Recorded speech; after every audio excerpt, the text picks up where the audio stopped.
సభానాయకుడు సభలు లేనప్పుడు ప్రస్తావించడము సరైన పద్ధతి కాదు. ఒక్కటి. రెండవది, ఈ చర్చ బడ్జెట్కు సంబంధించిన చర్చ కాబట్టి ఇతర అంశాలను తీసుకురాకుండా దయచేసి ఈ సభా మర్యాదలను కాపాడండి. ప్లీజ్ కన్క్లూడ్ చేయండి. Thank you speaker sir. అంటే నేను కూడా ఏం ఆరోపణలు చేయలేదు అధ్యక్ష. వారు సభలో అన్న మాటను ఉచ్చరిస్తూ మాట్లాడాను.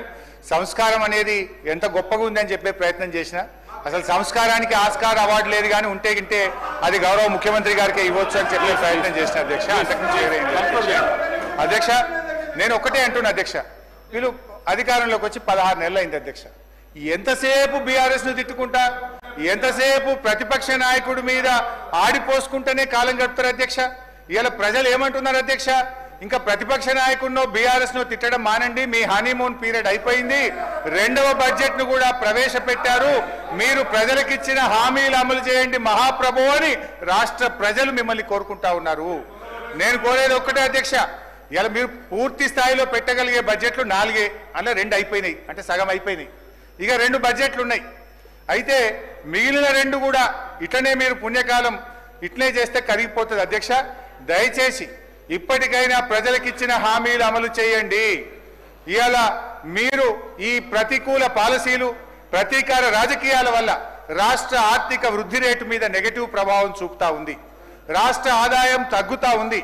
ఇప్పటికైనా మేల్కొనకపోతే రాష్ట్రం ముందు మరింత గడ్డు పరిస్థితిని ఎదుర్కోవాల్సిన పరిస్థితి ఏర్పడుతుంది. జనరల్గా ఏమంటారు అధ్యక్ష, రాజ్యం అసమర్థమైందిగా మారినప్పుడు ప్రజలపైన అణిచివేత ప్రయోగిస్తుంది. ఇవాళ ఈ ప్రజల అనుభవంలో ఏముందంటే ముఖ్యమంత్రి గారి తిట్లు, పోలీసు వాళ్ళ కోట్లు, అక్రమ కేసులు తప్ప ఏం కనబడతలేవు అధ్యక్ష. కేసీఆర్ గారి పాలనలో ప్రజా సంక్షేమాన్ని, అభివృద్ధిని చవిచూస్తుంటే మీరు కొత్త ఆశలు రేపారు. మిమ్మల్ని నమ్మిన పాపానికి జనాన్ని కాటగలిపారు. వైకుంఠపాలిలో పెద్దపాం మింగినట్టు అయిపోయింది అధ్యక్ష. ఆ మార్పు ఏమిటో జనానికి తెలిసిపోయింది. జనం తీర్పు ఏమిటో ఓట్ల రూపంలో తెలవడానికి ఇక కొంత సమయం మిగిలింది అధ్యక్ష. ఒకటే నిమిషం అధ్యక్ష, 1 minute ప్లీజ్. ఒకటే నిమిషం అధ్యక్ష, ఒక చిన్న కథ చెప్పిన ఉపన్యాసాన్ని ముగిస్తా అధ్యక్ష. ఓన్లీ 1 minute అధ్యక్ష. పంచతంత్రంలో చిన్నయ్య సూరి గారు చెప్పిన కథ అధ్యక్ష. ఇది పంచతంత్రంలో చిన్నయ్య సూరి గారు చెప్పిన కథ అధ్యక్ష. ఒక నక్క ఆహారాన్ని వెతుకుంటూ ఊర్లోకి వచ్చిందట అధ్యక్ష. అక్కడ రజకులు ఉపయోగించే నీలి రంగు ఉన్న తొట్టిలో పడిపోయింది. ఆ నక్కకి ఏమైపోయింది, ఆ తొట్టిలో పడితే ఆ నక్క ఒంటి నిండా నీలి రంగు అంటుకున్నది. ఆ నీలి రంగు అంటుకున్న తర్వాత అది మళ్ళీ అడవిలోకి పోయింది. ఇదేదో కొత్త జంతువు అనుకొని అడవిలో ఉన్న జంతువులన్నీ భయపడ్డాయట అధ్యక్ష. ఈ నక్క కూడా ఇదేదో బాగుంది, అందరు నాకు భయపడుతుందని, నేను దేవుడు పంపిన దూతను, ఈ రోజు నుంచి నేనే మీకు రాజును అని ఆ నక్క అన్నదట అధ్యక్ష. జంతువులు భయంతో అంగీకరించాయి. ఆ నక్క జంతువులను అనేక రకాలుగా కష్టపెట్టే భరించాయి అధ్యక్ష. ఒకరోజు ఆ నక్క పెద్ద సభ పెట్టింది, కొత్త చట్టాల గురించి చెప్తుంది.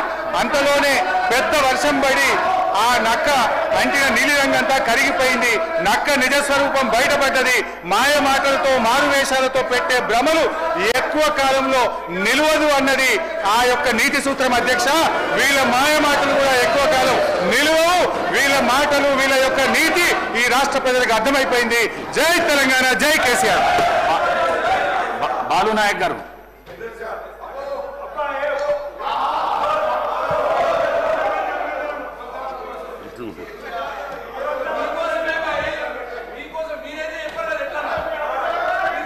అధ్యక్ష